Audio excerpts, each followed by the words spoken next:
আমরা তো এতিম, আমাদের কি আর ঈদ হয়? অন্য অন্য মানুষের মা বাবা আসে, ওকে দেখা যায়, আমাকে সে দেখে না, এরকম আমারও অনেক কষ্ট লাগে।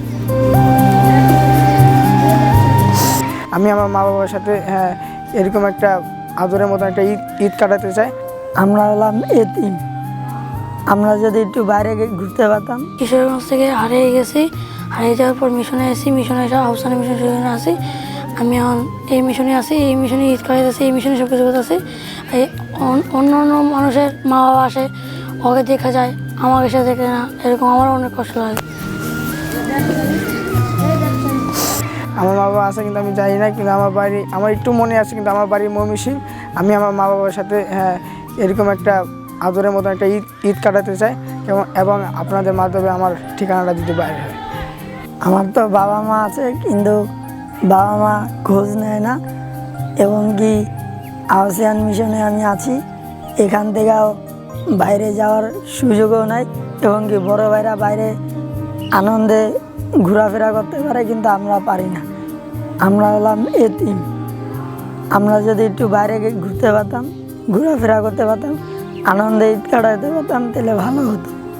আমরা তো এতিম, আমাদের কি আর ঈদ হয়? যখন আমি ছোট 2017 সালে আমার মা মারা যায়, তারপর থেকে আমি এই আহসানি মিশনে আসছি। সবার বাড়িঘর আছে, কিন্তু আমার বাড়িঘর নাই। এই যে সবাই বাবা মা আসে, তো ওদেরকে টাকা দেয় বা কাপড় কিনে দেয়, কিন্তু আমার বাবা মা আসে না, তো টাকা দেয় না বা কিছু কিনেই দেয় না। আমি 3 বছর ধরে এখানে আসি। মা যদি থাকতো তখন আমি অনেক খুশি হইতাম, কিন্তু মার বাবা মা অনেক দূরে, কিন্তু আর খুঁজে পাচ্ছি না। কেমনে যাবো এটা নিজেও চিন্তা করতেছি না, যে এত কষ্ট করতেছি কিন্তু যাইতে পারতেছি না, কিন্তু খোঁজ পাচ্ছি না। তাও আল্লাহ যদি খোঁজটা পাওয়া যায়, যদি দেয় তবে যাইতে পারবো, যদি না দেয় তাহলে আর কোনো করার কিছু নেই। আমার নাম লিমন ইসলাম। আমার বাসা কোথায় তা আমি জানি না, কিন্তু একটা ঠিকানা জানি, সেটা আদমজি। আমার মা বাবা খোঁজ নেই, আর আমাকে এই মিশন লালন পালন করে।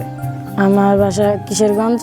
আমি এই মিশনে বাসা থেকে হারিয়ে গেছি, নানি থেকে, তাই আমাকে এই মিশনে করতে হয়। আমার মা ছোটোবেলা থেকে মারা গেছে, এখন এই মিশনে আমি থাকি, এখন আমাকে এই মিশনে ঈদ কাটাতে হচ্ছে। আহসানি মিশন শিশুনগরীতে অনেকগুলো পথ শিশু আছে, যারা হচ্ছে রেল স্টেশন, বস্তি, সদরঘাট বা বিভিন্ন থানা থেকে যেগুলো আমাদেরকে দেওয়া হয়, আমরা এই বাচ্চাগুলোকে তাদের পারিবারিক যে সাপোর্ট সেগুলো দিয়ে থাকি। তারা মূলত অনাথ, তাদের পরিবারে বাবা মা কেউ নেই। আমরা যারা স্টাফ আছি, তাদের বাবা মার সেজে আজকে ঈদের দিন আমরা তাদের সমস্ত রকম চাহিদা পূরণ করার চেষ্টা করি। তাদের আনন্দ, খাবার, নামাজ, সকল চাহিদা আমরা পূরণ করার চেষ্টা করি। তারা বেশ ভালোই আছে। আজকের দিনটা আমরা বেশ ভালোভাবে উপভোগ করলাম। আহসানি মিশন শিশুনগরীতে আসলে পথ শিশুদের নিয়ে কাজ করা হয়। এইখানে যারা ছিন্নমূল শিশু রয়েছে, পথে ঘাটে, রেল স্টেশনে, বস্তিতে বসবাস করে, সেই শিশুদেরকে সংরক্ষণ করে এখানে আমরা লালন পালন করি। 18 বছর পর তাদের সাপোর্ট দিয়ে থাকি। এখানে লেখাপড়া, চিকিৎসা, কাউন্সেলিং, খাওয়া দাওয়া সকল সাপোর্ট দিয়ে পরিবারের মতো সেই শিশুদেরকে লালন পালন করে বড় করে তুলি। এখানে 160 জন শিশু বর্তমানে অবস্থান করতেছে। তারা এখানে যারা অবস্থান করতেছে তারা বুঝতেই পারে না যে তারা আসলে পরিবারে আছে নাকি শিশুনগরীতে আছে। এখানে আমরা যে ধরনের সেবাটা দিয়ে থাকি সেটা একেবারে পরিবারের মতো, এবং তাদের বাবা মা হয়ে আমরা কাজ করি, এবং তারা খুবই আন্তরিক, আমরাও যেমন আন্তরিক তাদের প্রতি।